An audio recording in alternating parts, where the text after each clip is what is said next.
കുറച്ച് ദിവസമായണ്ടേ കേരളത്തിന്റെ സമൂഹത്തിൽ വാഴ്ത്തുപാട്ടിന്റെ കാലമാണ്. നമ്മുടെ മുഖ്യമന്ത്രി പിണറായി വിജയൻ KSTയുടെ സുവർണ ജൂബിലി ആഘോഷങ്ങളിൽ പങ്കെടുക്കാൻ വേണ്ടി എത്തിയപ്പോൾ അവിടെ ഒരു വാഴ്ത്തുപാട്ട് അലയടിച്ചുകൊണ്ടിരുന്നു. അത് കേട്ടുകൊണ്ടാണ് പിണറായി വിജയൻ സ്റ്റേജിലേക്ക് കയറുന്നതും അല്പസമയം സ്റ്റേജിലിരിക്കുന്നതും ഒക്കെ മാധ്യമങ്ങൾ വാർത്തയാക്കിക്കൊണ്ടിരുന്നു.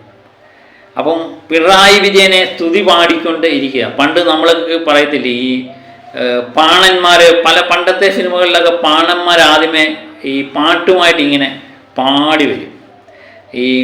ഈ പറയുന്ന വ്യക്തിയുടെ സ്തുതി പാടകന്മാരായിട്ട് ഇങ്ങനെ അവരത് ചെയ്തു, ഇവരിത് ചെയ്തു, മറ്റേത് ചെയ്തു എന്നൊക്കെ പറയുന്ന പാണന്മാർ പാടിക്കൊണ്ട് വരുമായിരുന്നു. അപ്പം കേട്ടിട്ടില്ലേ, ആറ്റുമണമേലേ ഉണ്ണിയർച്ച എന്ന് പറഞ്ഞുകൊണ്ട്, അല്ലെങ്കിൽ ഒതേനനെ പറ്റി, ആരോമൽ ചേകവരെ പറ്റിയൊക്കെ ഇങ്ങനെ പാണന്മാർ പാടി വരും. അതിന് ശേഷമാണ് ഈ സിനിമ തുടങ്ങുന്നത്. സിനിമ തുടങ്ങിക്കഴിയുമ്പോൾ പിന്നെ വീരനായകൻ്റെ ഇതിഹാസങ്ങളിങ്ങനെ തിയേറ്ററിൽ ഇങ്ങനെ മിന്നിമാറയും അവസാനം നായകൻ തന്നെ എല്ലാവരും ജയിച്ച് നാടിനെ രക്ഷപ്പെടുത്തുന്നതൊക്കെയാണ് കഥ. അന്ന് വടക്കൻ പാട്ട് കഥകളിലെല്ലാം നമ്മൾ സ്ഥിരം കാണുന്നതാണ്. അതേ പാറ്റേൺ തന്നെയാണ് ഇപ്പോഴും ഈ ജനാധിപത്യ ഭരണത്തിലും ഉണ്ടായിരിക്കുന്നത് എന്ന് തോന്നുന്നു. എനിക്ക് തോന്നുന്നു വർഷങ്ങൾക്ക് മുമ്പ് പണ്ട് കാലത്ത് ഈ രാജാക്കന്മാരുടെ മുന്നിൽ വന്ന് രാജാക്കന്മാരെ സ്തുതിപാഠകന്മാരായിട്ട് സ്തുതി പാടി ഇങ്ങനെ പട്ടും വളയൊക്കെ മേടിച്ചിട്ടുണ്ട് എന്ന് നമ്മൾ കേട്ടിട്ടുണ്ട്. അപ്പം രാജാവിന് ഇഷ്ടപ്പെട്ടു കഴിഞ്ഞ് കഴിഞ്ഞാൽ രാജാവ് പട്ടും വളയും കൊടുക്കും, അല്ലെങ്കിൽ രാജാവിന് ഇഷ്ടം തോന്നുന്ന പോലൊക്കെ ഓരോന്ന് കൊടുക്കുമായിരുന്നില്ലേ. ഇപ്പം സംഭവിച്ചുകൊണ്ടിരിക്കുന്നത് എന്ന് പറയുന്നത്, പിണറായി വിജയൻ എന്ന് പറയുന്ന കേരളത്തിലെ മുഖ്യമന്ത്രിക്ക് വാഴ്ത്തുപാട്ടുമായിട്ട് ഒരു സംഘം എത്തിയിരിക്കുന്നു. ആ വാഴ്ത്തുപാട്ട് നമുക്ക് ആദ്യം ഒന്ന് കേൾക്കാം കേട്ടോ.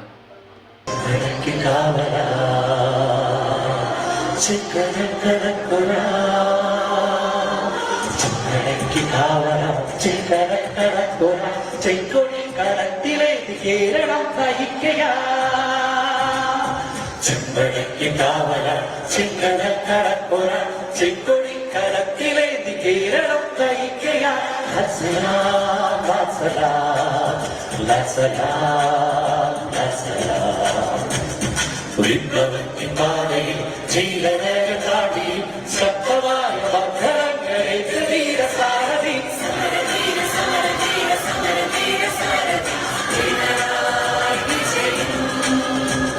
ചെമ്പഴയ്ക്ക് കാവല ചെങ്കടൽ കടപ്പുറ ചെക്കൊടി കരത്തിലെ കേരളം നയിക്കുക.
ഈ പാട്ട് കേട്ടപ്പോഴേ സ്റ്റേജിലേക്ക് വരുന്ന പിണറായി വിജയൻ്റെ മുഖത്ത് ചെറിയ ചിരിയൊക്കെ വരുന്നുണ്ടോ എന്നൊരു സംശയം.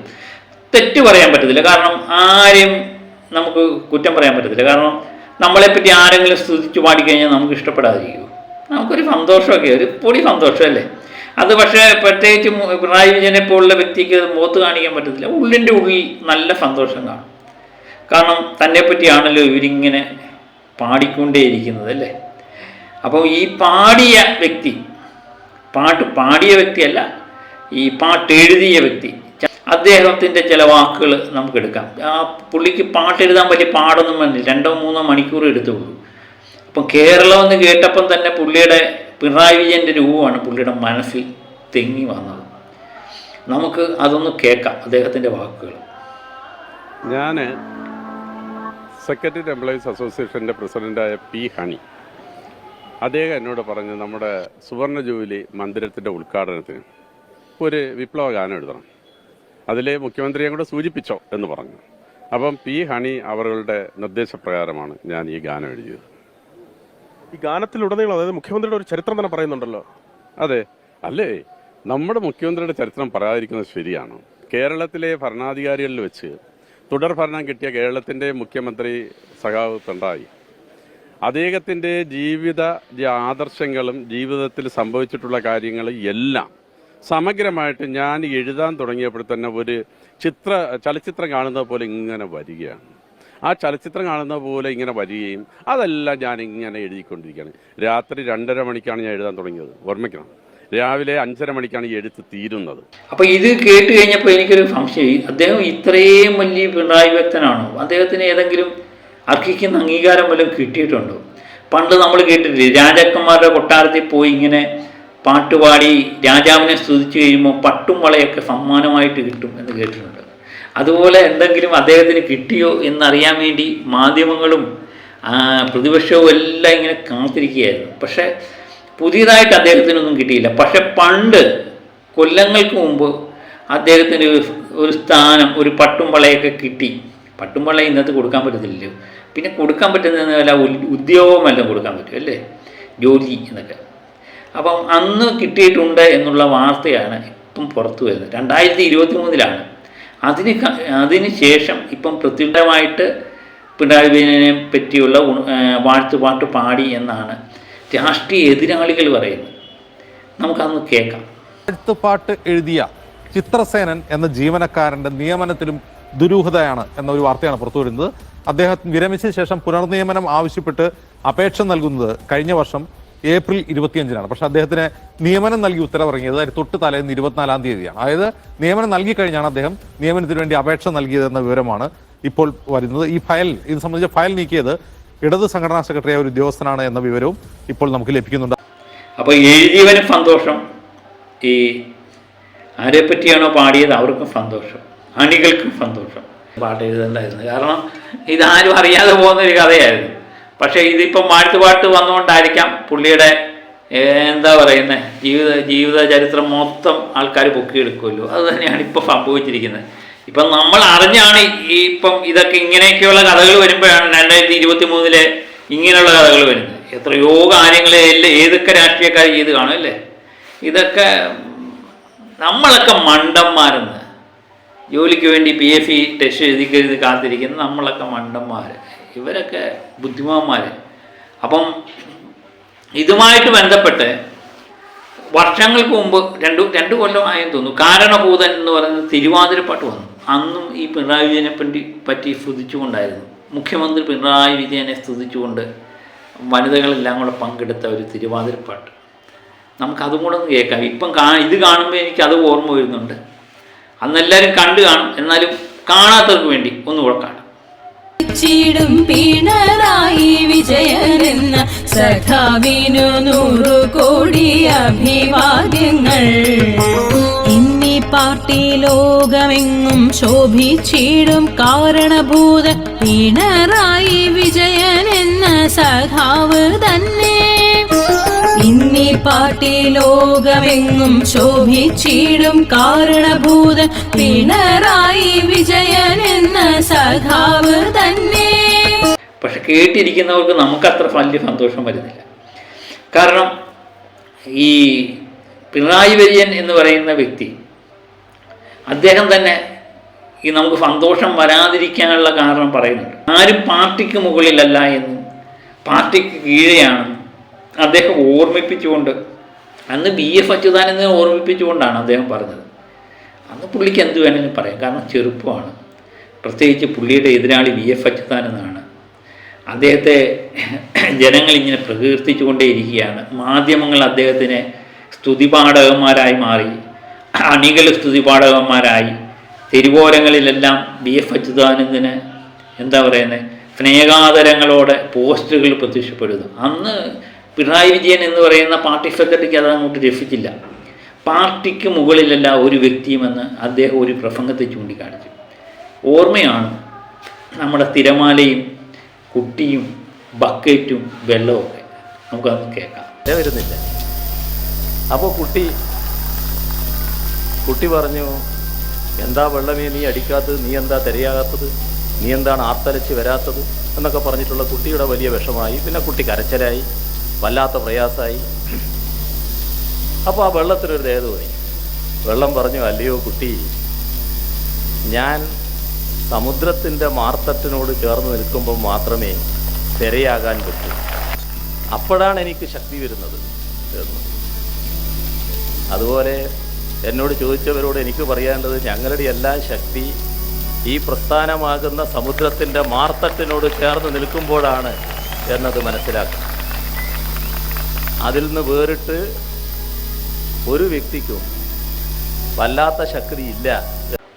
ഇതിനു മുമ്പ് വേറെ ഒരു പ്രസംഗത്തിലും അദ്ദേഹം ഇത് തന്നെ ചൂണ്ടിക്കാണിക്കുന്നത്. എനിക്ക് തോന്നുന്നു ഇടയ്ക്കിടയ്ക്ക് അന്നത്തെ കാലത്ത് പിണറായി വിജയൻ VF അച്യുതാനന്ദൻ പോര് ഒരു ഭയങ്കര വാർത്താ പ്രാധാന്യമുള്ളതായിരുന്നു. തരം കിട്ടുമ്പോഴൊക്കെ അങ്ങോട്ടും ഇങ്ങോട്ടും കൊണ്ടും കൊടുത്തുമാണ് വളർന്നത്. വേറെ ഒരു പ്രസംഗത്തിലും പിണറായി വിജയൻ ഇതുപോലെ ഓർമ്മിപ്പിക്കുന്നുണ്ട്. നമുക്കതുകൊണ്ടൊന്ന് കേൾക്കാം. ആരെയും പേടിയില്ലെങ്കിൽ പുറക്കെ തൂണിനെങ്കിലും പേടിക്കണം.